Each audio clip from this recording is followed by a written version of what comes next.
Unafraid Show, Reister or Wrong. George Reister here. Your boy. What a fabulous weekend. Happy Monday. Thank you guys for joining me. Please make sure you swipe up, share the feed, like the feed. And I'm here to let you know what's what. That's the deal. This is where you come to find the truth, where you come to find what's really going on instead of all the fluff and all the, everybody's got agendas except me.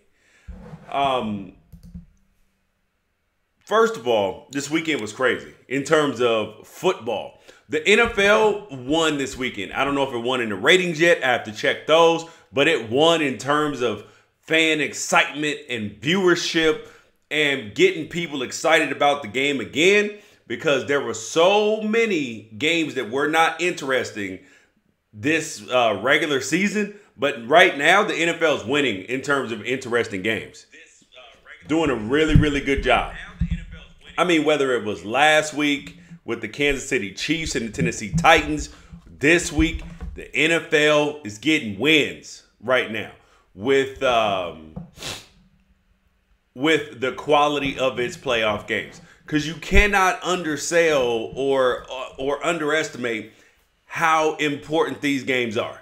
Like in terms of fans coming back to the NFL, fans being excited about this, all of that. What we got on track for you guys today, Vikings Saints. Obviously, we have to talk about that. Whether it's the great, amazing play that Case Keenum and Diggs made, or kind of the failings of Marcus Williams. We're going to get into that. Want to know how you guys feel about that as well.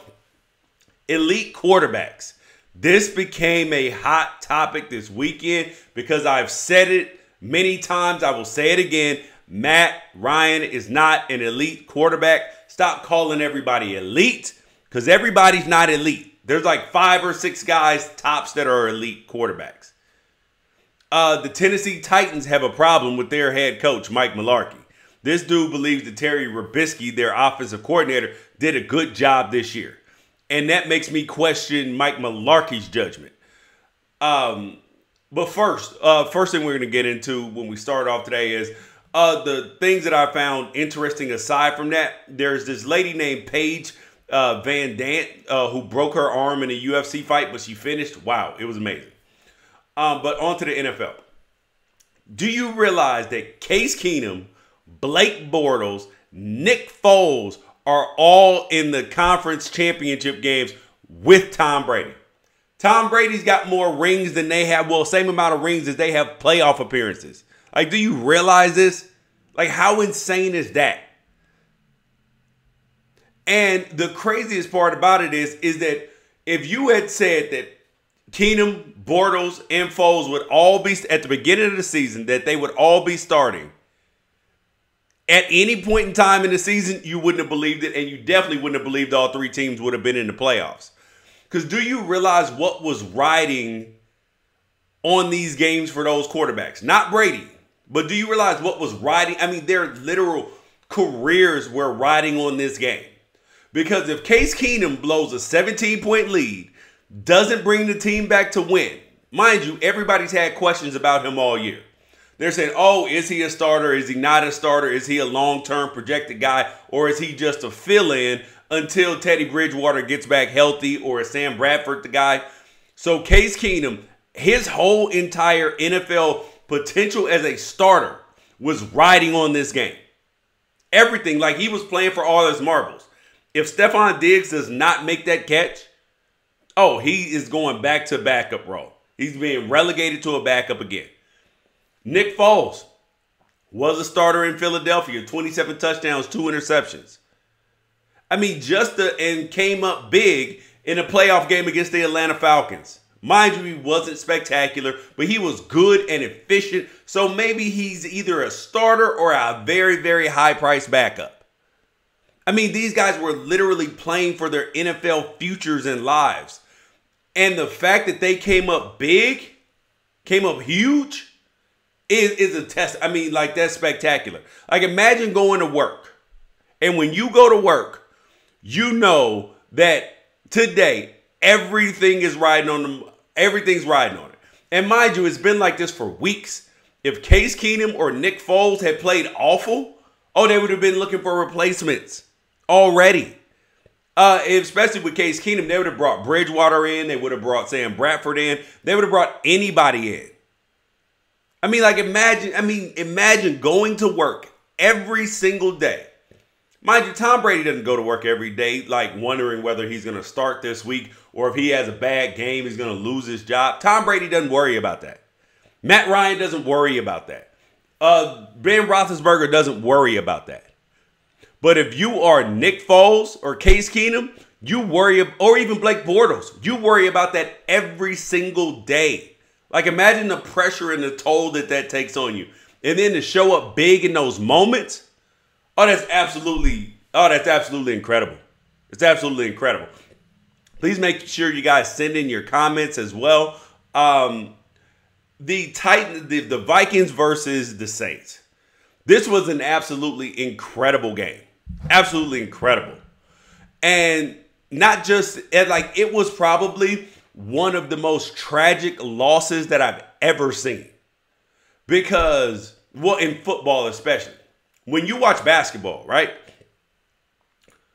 You expect sometimes for tragedy to happen. I mean, how many times have we seen Kobe, Jordan, LeBron, whoever hit a last-second shot? I mean, literally with no time on the clock. Or, somebody throw one up from half court in a high school game or something. We see the highlights of that. I mean, that happens regularly in basketball. But how many times do you see your heart ripped out of your chest? I mean, it just doesn't happen very often. It just doesn't happen very often where you get a last second, just tragedy like that. Something is coming across the ticker right now that we're going to get to as well is Mike Mularkey has been fired by the Titans. Titans fans are probably rejoicing. We're going to get to that in a second as well. So this Saints-Vikings game, in addition to Case Keenum playing for his life, playing for his NFL life, in the end of the game, you have 4 lead changes in the last 4 minutes, which is absolutely incredible. That doesn't happen in the NFL. It was like tragic and spectacular at the same time. Because while it was spectacular for the Vikings fans, they were excited. They're like, we're going to the Super Bowl. We're going to the NFC Championship, all that. You had the fallout from this. Like, somebody had to lose on one of the most tragic plays that I've seen. Like, I was trying to think who had the worst loss in the playoffs. And obviously, the candidates have to be the Saints. The Saints have an awful loss, obviously. You have the Georgia Bulldogs. They took a nasty defeat in overtime. You look at, the Falcons. The Falcons had a horrible loss. So which one of those teams had the worst loss? I know we were a little bit of prisoners in the moment when it happened, but really, like the Saints, like I couldn't even quantify how bad that is. And when you think about the long-term effects of this game, they can't be understated for Marcus Williams. Marcus Williams is number 43, the guy who was supposed to tackle Stephon Diggs, and he didn't. Like, it just didn't work out for him. And, it's tragedy because this young man's life is going to be affected permanently by this. Like, this is not a small thing that's happened to him. This is not a normal thing that's happened to Marcus Williams. He's number 43 for the Saints. And I will tell you this. Here is what I know. There's a guy that I know personally. He had an incident happen in high school. He missed the game-winning shot in the state playoffs. And he ended up in therapy behind that. I saw him years later, asked him how he was doing, how his life was going, blah, blah, blah. He told me, he's like, yo, bro, remember what happened in this game? I was like, yeah, I remember what happened in the game. Dude, it was awful. He was like, dude, I ended up in therapy behind that. And Marcus Williams is a rookie from Utah. And so I called some of my defensive back friends and I was like, how does this happen? Like, can you explain to me like how this happens, being that I was a tight end and it just seems logical. You just hit the man. And when you look at the film, when they zoom in, he had his eyes closed. He had his eyes closed. He just missed. He just screwed up. Like, this is a human being who has to live with this. So I know you fans are upset. Like, I know you I know you Saints fans are upset. I know this and that. But guess what? The kid screwed up. It's football. You will live. You will go on. But this is something that he's going to take with him forever. I know it broke your heart, but you have to have some compassion for this dude as a human being. Like, you have to. Like, I looked at his mentions on Twitter. I mean, I know me. If it were my son, I would have been like, son, you know, like, I don't know, man. Maybe we should consider changing your phone number. I don't even know if I would have took my phone out of the locker room, just because you know how nasty people are going to be. And like, this kid who has been playing phenomenal all year, had a great game, screws up in the biggest moment of his entire life. Screws up in the biggest moment of his entire life. I mean, like, no matter how long you play sports, there are only few, like, that's like a Buckner moment for the Red Sox, where the ball, he's at first base, ball rolls under his glove. Like, this is just stuff you never forget, stuff you never live down. So his family's got to deal with it. He's got to deal with it. And if you see people ripping him, get in their ass. Get in their ass. You guys, make sure you send in your comments. How did you feel about that play with the Saints? And what were you, with the Saints and Vikings, and what were you doing when you saw it? And I mean, because I literally couldn't speak. I couldn't speak. I couldn't believe what I saw. It was absolutely pandemonium.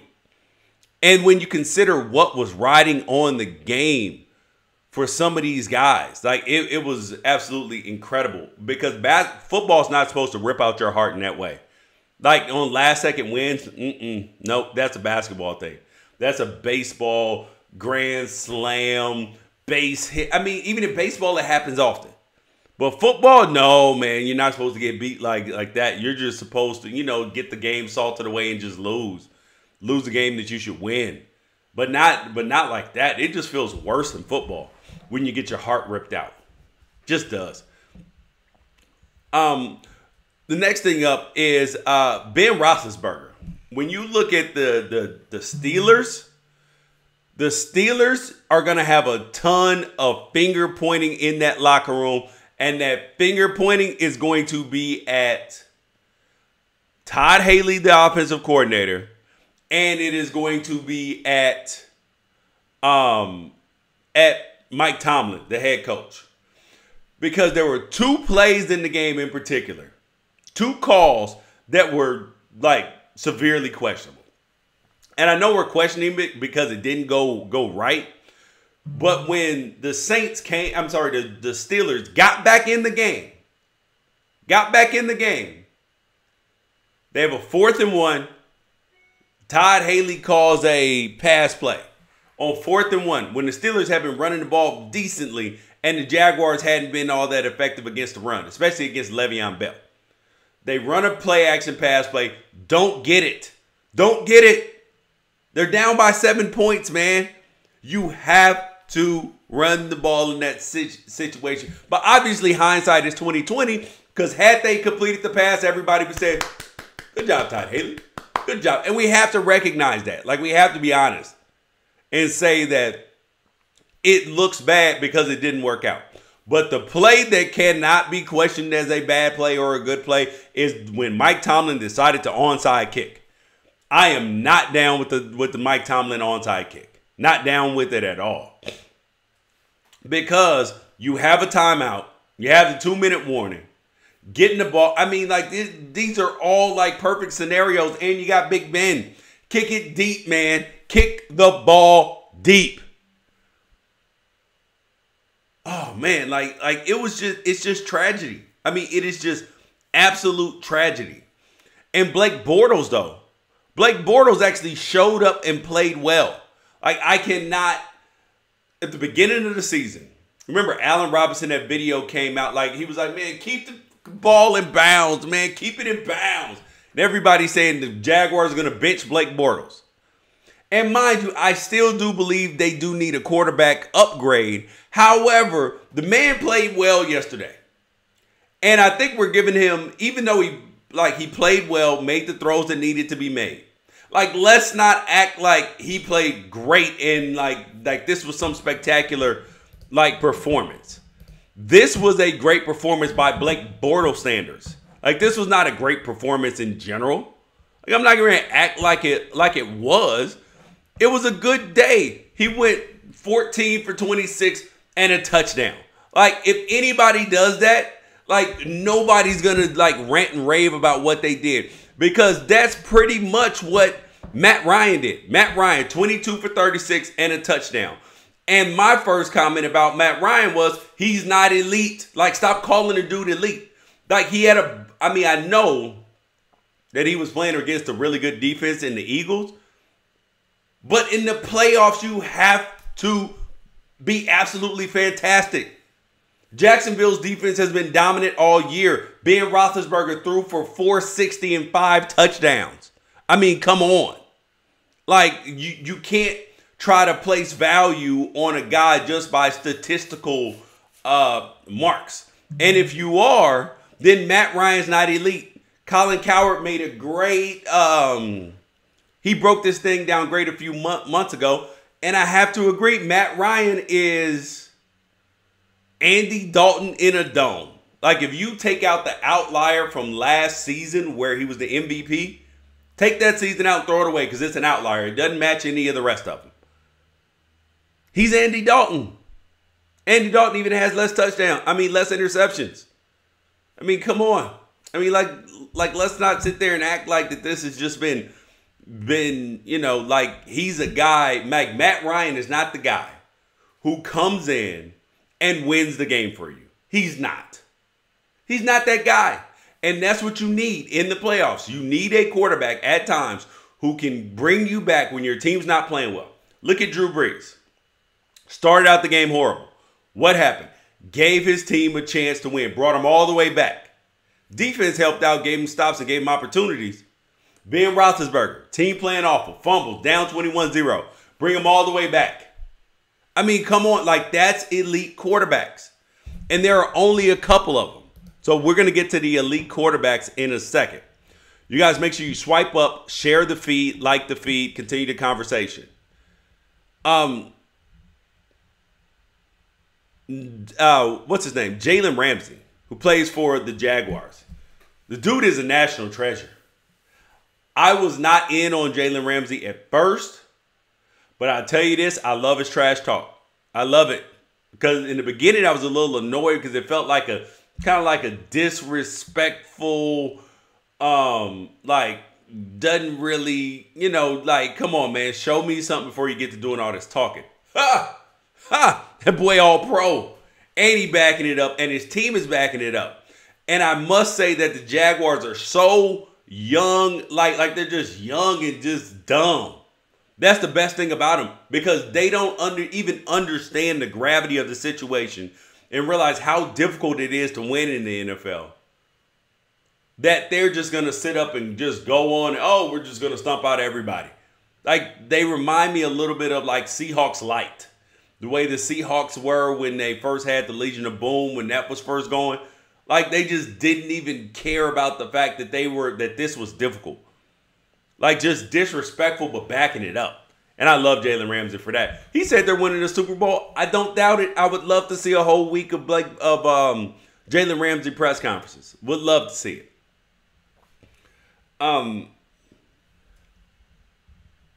Also, the news that broke today. Mike Mularkey has been fired by the Tennessee Titans. Mike Mularkey has been fired. Tennessee Titans fans everywhere are rejoicing, because I knew something was up. I knew something was awry yesterday when Mike Mularkey said that he was going to that he thought that Terry Robiske, their offensive coordinator, did a fantastic job in 2017. He said he did a fantastic job in 2017, and I couldn't believe it. Like, I literally couldn't believe it. Like, why on earth? How on earth could you say that? And I knew it was a kiss of death, because I knew it was a kiss of death when the owner, after the Kansas City win, when they came out and said, oh, well, Mike Mularkey, he'll be back next year. Nope. Because, I mean, they won the game, but truth be told, the team really didn't look all that great. And then Marcus Mariota, there were reports that he was calling plays after the first quarter, and then they came back. That's a problem. That's a problem.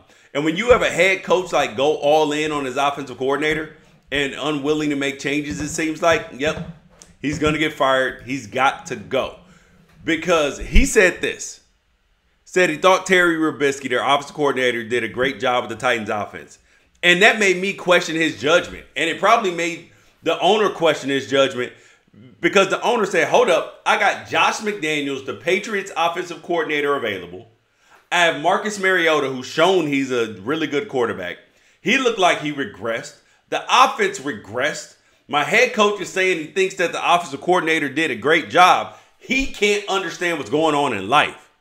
That's what that's telling me as an owner. I'm like, what the hell is Mike Mularkey thinking? I mean, it would be almost like, I can't even like comprehend like where on earth that you're saying, ooh, yeah, this is a great job. The Titans were 23rd in total offense. 23rd. Not first, not second, not third. 23rd in total offense. And last year in 2016, they were 11th in total offense. And in 2017, this year, they were 19th in points per game with 20 points per game.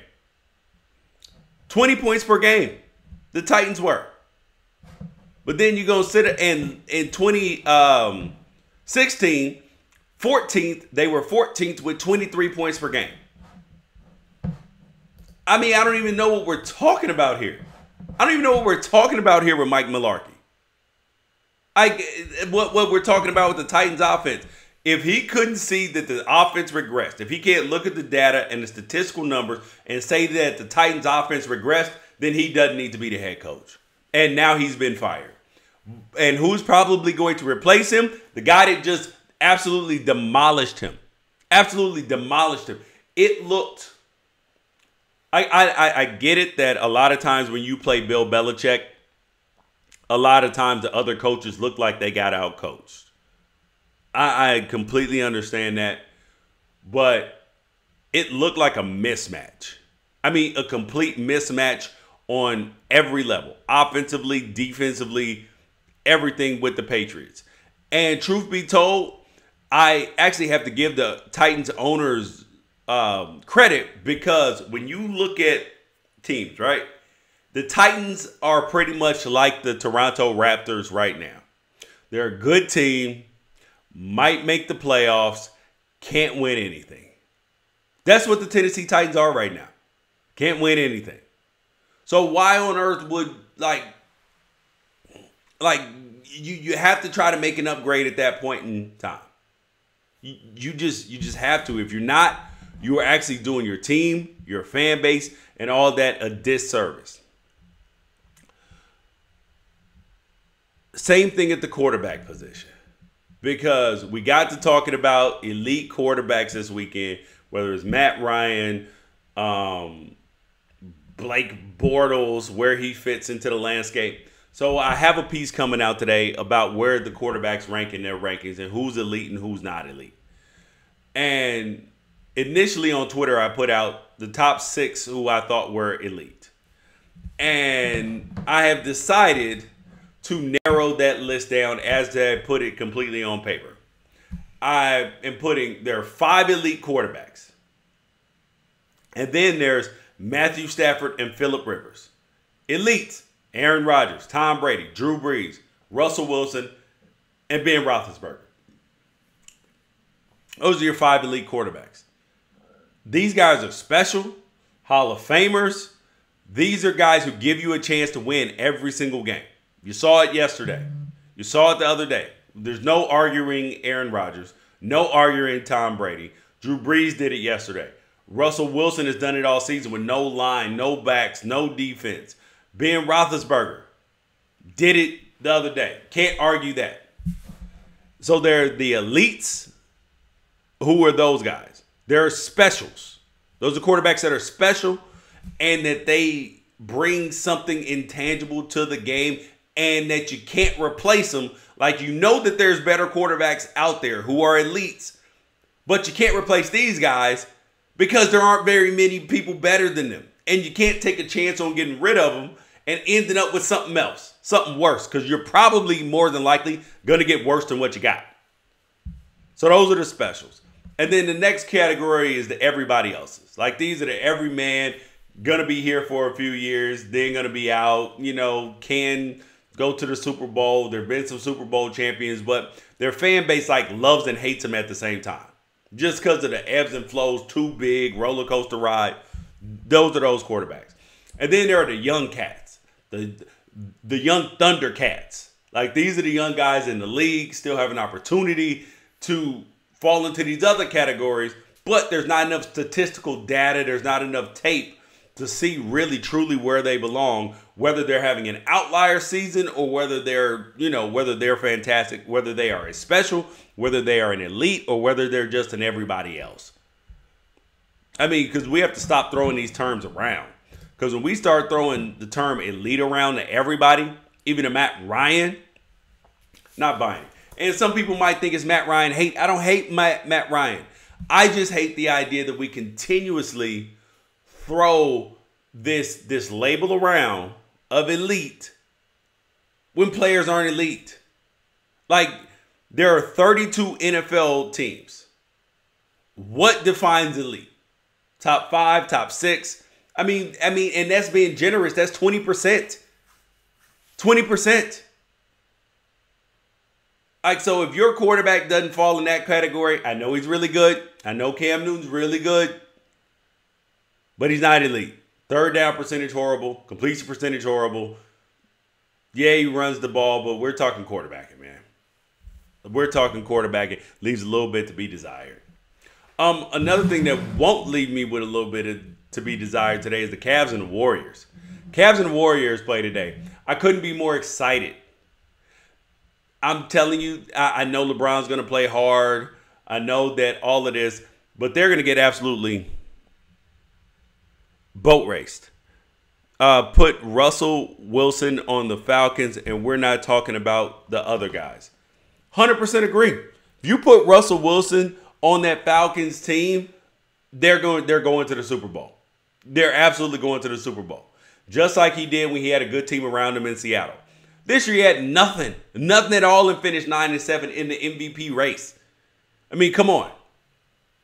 Yeah, you will see where Alex Smith goes as well, which category that he's in, and also where he goes this offseason. Because guess which category he's in, whether he's in the elites, the specials, or the everybody else's. Wonder where you think that Alex Smith goes. We also, so I was saying the Cavs and the Warriors, man. I'm gonna tell you this. I 100% am in on this Cavs and Warriors game. And I know it's gonna end in disaster for the Cavs. Know it. Oh God, I know it. The Cavs have been having a rough go at it lately. I think they've lost 3 or 4 straight. They lost in overtime. They got blown out. And now they're playing the Warriors with Steph Curry back. Oh, my God. They're going to get boat raced. Absolutely going to get drowned tonight.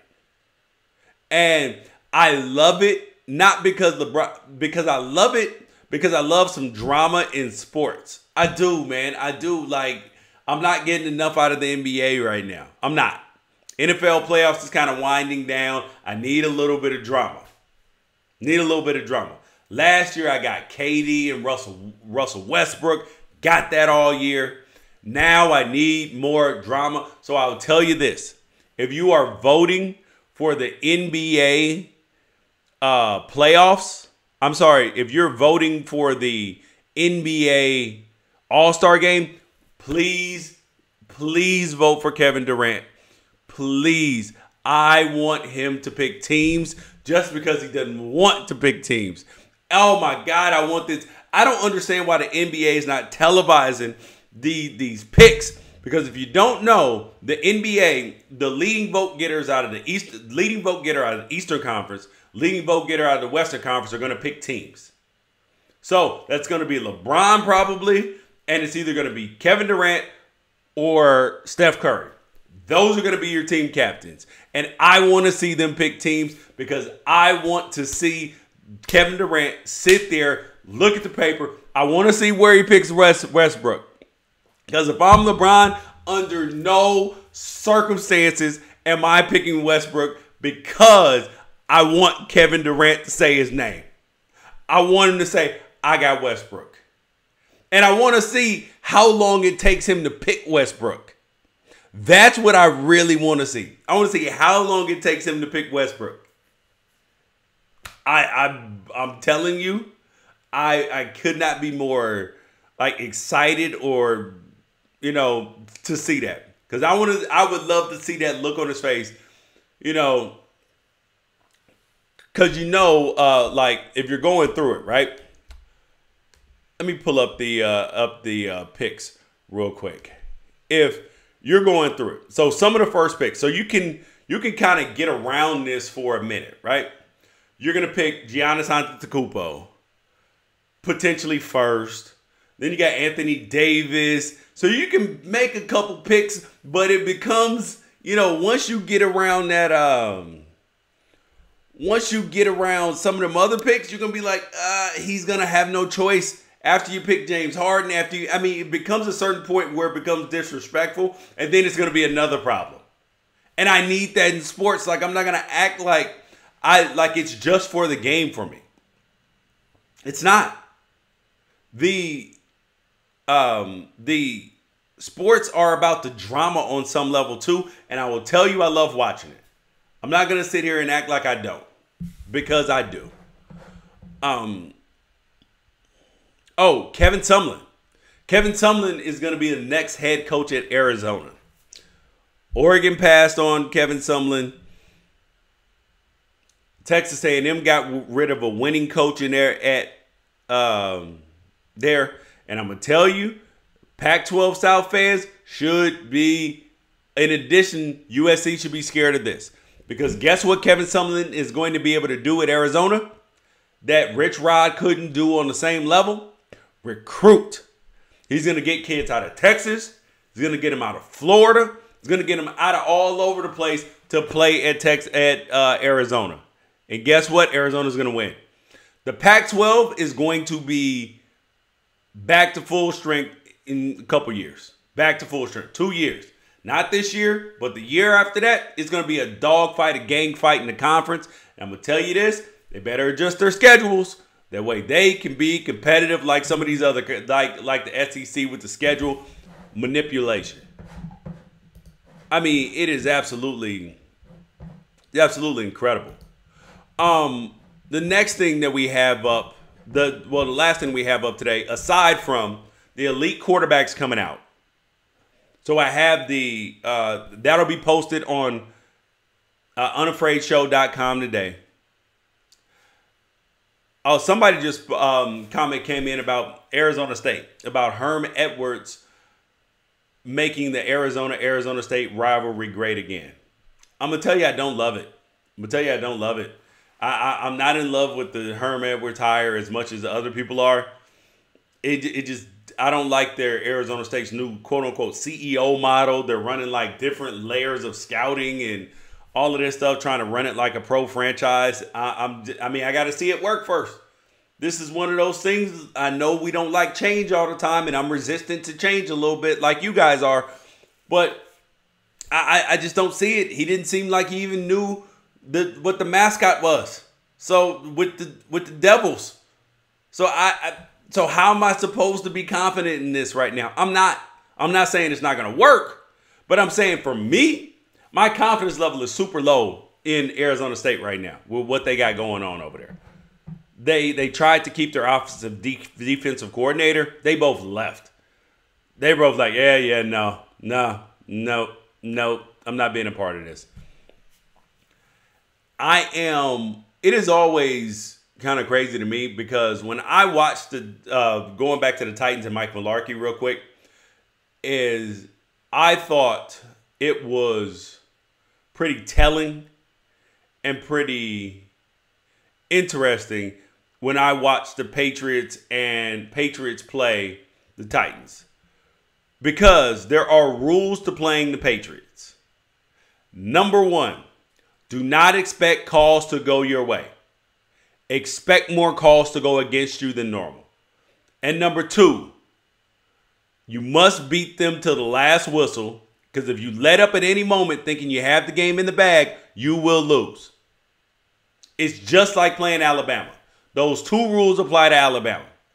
And then these Alabama Roll Tide fans send me this stat saying, oh, Alabama's teams are the least penalized in the whole country when they play Alabama.